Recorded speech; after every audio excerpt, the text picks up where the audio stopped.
Ignorantia excusatur non iuris sed facti. Ketidaktahuan akan fakta-fakta dapat dimaafkan, tapi tidak demikian dengan ketidaktahuan akan hukum. Assalamualaikum warahmatullahi wabarakatuh. Halo Sobat Perlindungan Konsumen, apa teman-teman pernah membaca ini? Atau pernah melihat ini?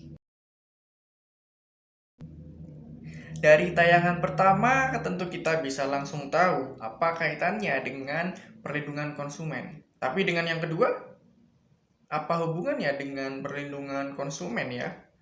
Silakan teman-teman yang tahu untuk komen jawabannya di bawah. Satu hal yang pasti dari berita-berita pada tayangan pertama adalah betapa masih banyak dan maraknya pelaku usaha yang berbuat culas pada usahanya. Lantas, bagaimana dengan yang kedua? Ya, kedua tayangan tersebut sebenarnya merupakan dua hal yang sama, tapi berbeda covernya saja. Yang satu melakukannya dengan terang-terangan, sedangkan yang satu lagi dilakukan dengan perlahan tapi pasti. Pasti merusak tujuan perlindungan konsumen nantinya. Karena sejatinya tujuan perlindungan konsumen tidak sekadar melindungi konsumen saja, melainkan juga untuk mendukung para pelaku usaha yang jujur agar tidak terkena domino effect dari keculasan segelintir oknum pelaku usaha lainnya. Sobat perlindungan konsumen yang bijak lagi cermat, terhadap perbuatan culas pelaku usaha haruslah mendapat efek jera. Sebab, di mana ada upaya preventif yang mencegah timbulnya kejahatan oleh pelaku usaha, pastilah di situ ada sanksi yang dengan represif melindungi kepentingan para pihak yang melakukan transaksi. Disinilah peran Undang-Undang Perlindungan Konsumen dalam memagari konsumen dari oknum-oknum pelaku usaha melalui adanya sanksi.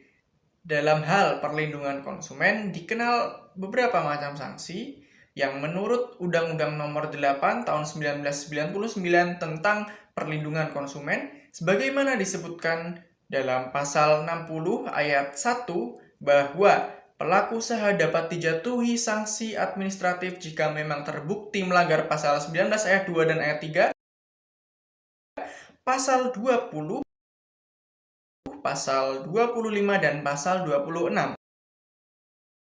Penjatuhan sanksinya dijelaskan pada ayat berikutnya, yang mana berupa penetapan ganti rugi paling banyak 200 juta rupiah. Setelah tadi sanksi administratif, yaitu berikutnya adalah sanksi perdata. Sanksi perdata yang diberikan adalah berupa pemberian ganti rugi oleh perusahaan kepada konsumen terhadap ganti kerugian yang diderita oleh konsumen dari transaksi yang sudah terjadi. Bentuk sanksi perdata bisa berupa pengembalian uang, penggantian barang, hingga pemberian santunan. Ganti rugi diberikan dalam tenggang waktu 7 hari setelah tanggal transaksi. Dan yang ketiga, sanksi pidana. Ya, ini sudah jelas ya, karena bagaimanapun kerugian tidak hanya bersifat material saja, tapi juga non-material.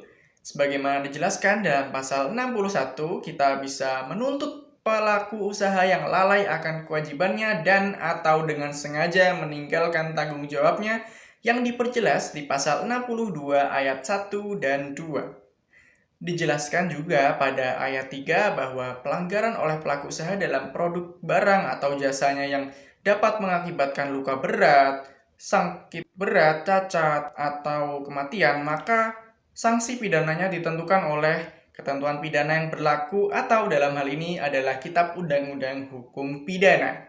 Demikian, saya Davin Artistika. Terima kasih atas perhatian dan atensi dari sahabat perlindungan konsumen. Wassalamualaikum warahmatullahi wabarakatuh.